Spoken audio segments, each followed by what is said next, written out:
Hello everyone. आज की class में बात करते हैं एम्पुटेशन। तो चलिए शुरू करते हैं एम्पुटेशन। मैंने आपको पिछली क्लास में बोला भी था कि एम्पुटेशन आपका डिटेल में टॉपिक है, तो हाँ बात करेंगे। एम्पुटेशन का आप नॉर्मल मतलब क्या समझते हो? जैसे कि मान लीजिए कहीं पर किसी भी तरीके का गैंग्रीन फॉर्म हो गया किसी भी पार्ट पर, या किसी को इस तरीके की एक्सीडेंटल इंजरी हुई जिस वजह से उसका हाथ का कोई पार्ट या पैर का कोई पार्ट शरीर से अलग करना पड़ेगा, वरना ऐसे बोलते हैं ना कि अगर इसको अलग नहीं किया तो इन्फेक्शन फैल जाएगा।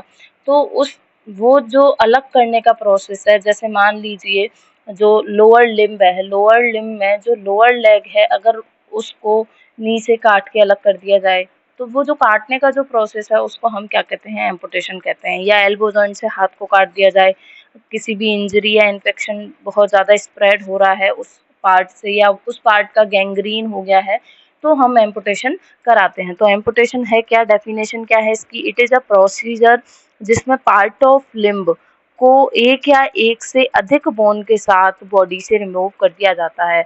अब जैसे कि लोअर हैंड है, जो फोर आर्म है, उसको हम अलग करेंगे तो उसमें अल्ना रेडियस 2 बोन जाएंगी, आगे के हाथ की जो मेटाकार्पल कार्पल वो सारी बोन जाएंगी। तो ये क्या है? एक ऐसा प्रोसीजर है जिसमें हम बॉडी का कोई भी पार्ट है, लिम्ब है, कोई भी हाथ हो सकता है, पैर हो सकता है, उसको एक या एक से अधिक बोन के साथ हम रिमूव करते हैं, तो उसको एम्पुटेशन कहते हैं। लिम्ब एम्पुटेशन कॉमन है, मेनली हम देखते हैं, हमने कई लोग देखे हैं जो एम्पुटेटेड हैं। फिंगर एम्पुटेशन भी बहुत ज़्यादा कॉमन है, लेकिन किनमें? जो किसान हैं, जो फार्मर्स हैं, तो उनकी जो फिंगर हैं फसल काटते टाइम या फिर वो और भी कोई काम करते हैं उस टाइम पे अगर फिंगर कट जाती है, या कोई भी है वर्कर, जो फैक्ट्री में जो वर्कर हैं, जो मैकेनिकल इंजीनियर्स हैं, जो मशीन जिनकी फिंगर्स है वो मशीन इंजरी से कट जाती हैं, तो उनमें फिंगर एम्पुटेशन कराया जाता है। तो लिम्ब एम्पुटेशन और फिंगर एम्पुटेशन जनरली कॉमन देखने को मिलता है। इंडिकेशन क्या है? किन-किन किस तरीके की इंजरी या कौन-कौन सी ऐसी घटनाएँ जिनमें हमें एम्पुटेशन कराना पड़ सकता है? तो किसी का रोड ट्रैफिक एक्सीडेंट हुआ है, सीवियर एक्सीडेंट हुआ है और वो पार्ट पूरा जो है अलग हो गया है, तो उसको एकदम ही आपको काट कर के अलग करना पड़ेगा। ट्रेन एक्सीडेंट में भी पैर आपने देखा होगा कई बार, कितनी सारी न्यूज़ेज़ हम सुनते हैं, तो वहाँ पे भी एम्पुटेशन करना पड़ता है। कोई मैलिग्नेंसी है, मान लीजिए कि जो है लोअर लिम्ब का कोई कैंसर है और वो पूरी बॉडी में स्प्रेड हो, उससे पहले आप उस पार्ट को काट करके अलग कर दीजिए। तो मैलिग्नेंसी हो, नर्व की कोई इंजरी हो, गैंग्रीन फॉर्म हो जाए उस पार्ट पे, या ऑस्टियोमाइलाइटिस हो, ठीक है, बोन मैरो का इन्फेक्शन हो जाए, तो उस पार्ट में भी आपको करना पड़ सकता है। मेड्यूरा फुट, पैरों का जो क्रोनिक इन्फेक्शन हो जाए, पैरों में क्रोनिक इन्फेक्शन हो जाए, तो उस केस में करना पड़ सकता है। पेरिफेरल वेस्कुलर डिजीजेस हों, ठीक है, डायबिटीज मेलाइटिस के केस में अगर एक बार वुंड बन जाता है तो वो हील नहीं होता है और कंटिन्यू वहाँ से डिस्चार्ज होता रहता है, तो उस पर्टिकुलर पार्ट को हम काट करके अलग कर देते हैं। इन्फेक्शन ज़्यादा स्प्रेड हो रहा है तो भी हमें एम्पुटेशन करना पड़ सकता है। कोई भी कॉन्जेनाइटल कंडीशन जैसे पॉलीडेक्टाइली, जिसमें 5 से ज़्यादा फिंगर प्रेजेंट होती हैं, तो वहाँ पे कर सकते हैं। ब्रैकीडेक्टाइली की कंडीशन में, तो ये कॉन्जेनाइटल कंडीशन है, यहाँ पे बच्चे के अंदर अगर बाई बर्थ पॉलीडेक्टाइली प्रेजेंट है तो भी कोई लोग अपनी अपनी इच्छा से एम्पुटेशन करवाते हैं। फिर हम बात कर रहे हैं लेवल ऑफ एम्पुटेशन। तो सबसे पहले बात करेंगे हम अबव द नी, ठीक है। अबव द नी यानी कि फीमर को भी अगर हमें कट करना हो तो उसकी बात कर रहे हैं हम। तो फीमर को भी हमें एम्पुटेट करना हो तो कैसे करते हैं? लेवल ऑफ एम्पुटेशन में पहले आता है अबव द नी, ये फीमर तक या 25 to 30 centimetre below greater trochanteric line, यानी कि जो फीमर पे जो ग्रेटर ट्रोक्योंटल लाइन है वहाँ से 25 से 30 सेंटीमीटर नीचे वाले जो पार्ट है, जो फीमर का जो पार्ट है, उसको पूरे को एम्पुटेट किया जाता है, तो उसको हम अबव द नी कहते हैं। बिलो द नी में टिबिया व फिबुला से होकर के 14 सेंटीमीटर, नी से 14 सेंटीमीटर नीचे का जो पार्ट एम्पुटेट किया जाए वो लोअर लेग का एम्पुटेशन हो गया। फिर आता है सिम्स एम्पुटेशन, इसमें क्या होता है? It is done through ankle joint, जिसमें एंकल जॉइंट को अलग किया जाए। फिर आता है लिसफ्रेंस एम्पुटेशन, इसमें क्या किया जाता है?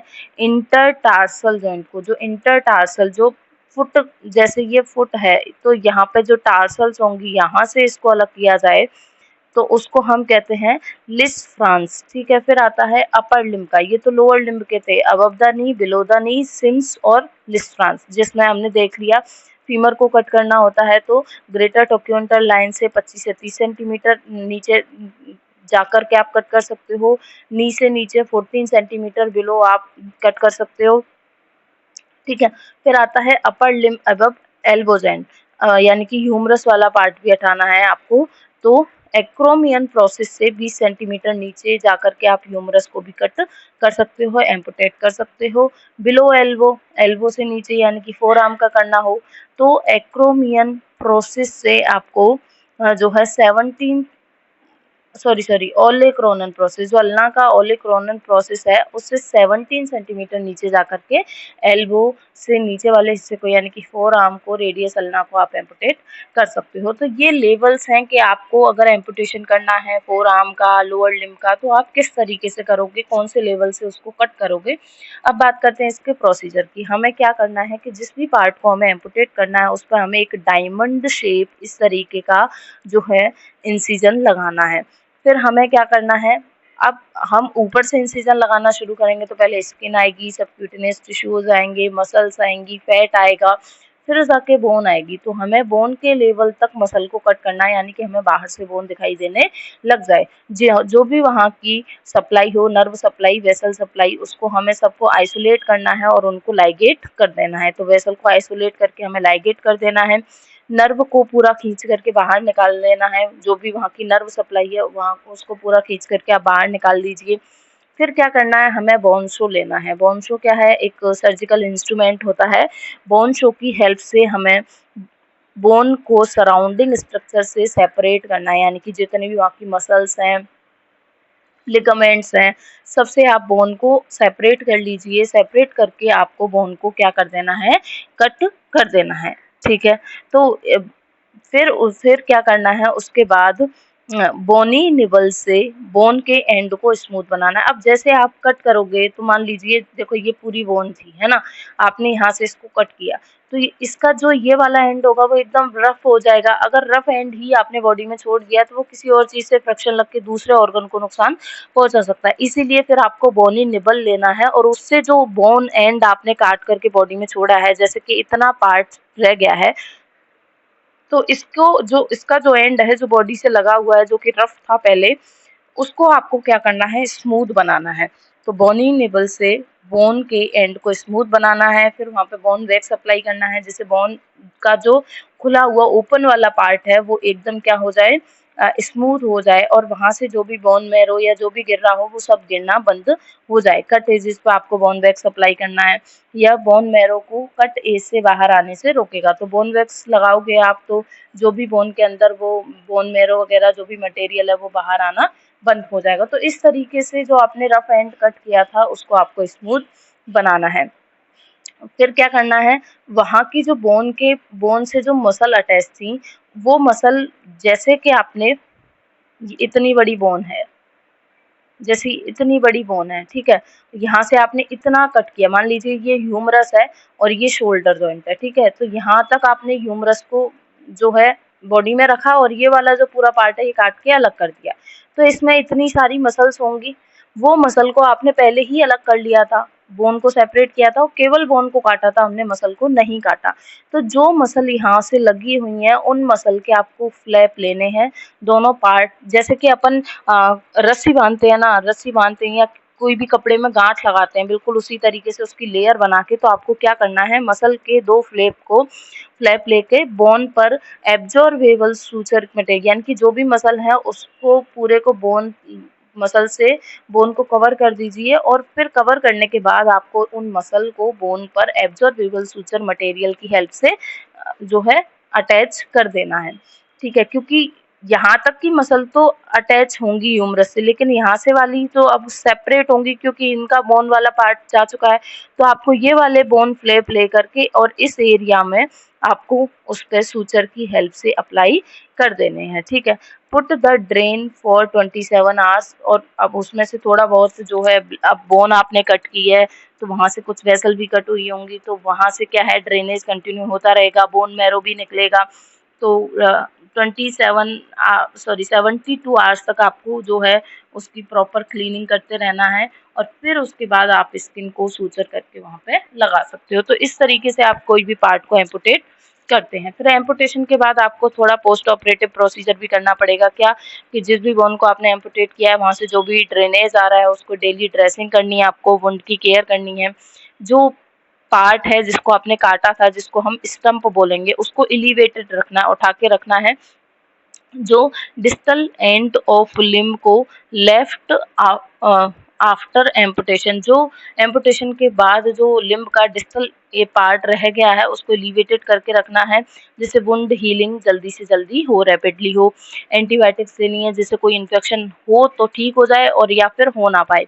कंप्लीट वुंड हील के बाद आपको जो है प्रोस्थेटिक्स का यूज़ कर सकते हैं। आपने देखा होगा जैसे कई लोगों का जो है नी के बाद जो वाला एरिया है, जैसे कि ये पूरा कट जाता है, ठीक है, तो वहाँ पे वो जो है पैर के जैसे ही दिखने वाला प्रोस्थेट का यूज़ करते हैं। आपने देखा होगा कई टीवी में कई आते हैं, ठीक है। तो जैसे ये नी जॉइंट है तो इससे नीचे आप जो है जो पेशेंट है उसको बोल सकते हो कि आप प्रोस्थेटिक्स का यूज़ कर सकते हो। कॉम्प्लिकेशन क्या है एम्पुटेशन के, हेमेटोमा डेवलप हो सकता है क्योंकि पहले जो वहाँ पे चोट लगी है उसकी वजह से वहाँ पे हैवी ब्लीडिंग हुई होगी। तो अगर ब्लड को आपने पहले क्लीन नहीं किया और आपने पार्ट को एम्पुटेट करके मसल और स्किन को सूचर कर दिया तो अंदर हेमेटोमा डेवलप हो सकता है। इम्प्रॉपर हीमोस्टेसिस हो सकती है। जो लाइगेचर आपने बांधे हैं जैसे मसल वगैरह के वो लूज हो सकते हैं, ठीक है, जिसकी वजह से इन्फेक्शन हो सकते हैं। वुंड जो बनेगा उसकी डिले हीलिंग हो सकती है इन्फेक्शन की वजह से, और इन्फेक्शन हो सकता है, ठीक है, और जॉइंट की डिफॉर्मिटी हो सकती है, न्यूरोमा हो सकता है। तो बहुत सारे कॉम्प्लिकेशन आपको जितने याद रहे वो याद रखिए। और एक आता है फेंटो सेंसेशन, इसमें क्या होता है, pseudo sensation of pain at amputated part, मतलब पेन होता नहीं है लेकिन उस व्यक्ति को फील होता है कि मुझे पेन हो रहा है।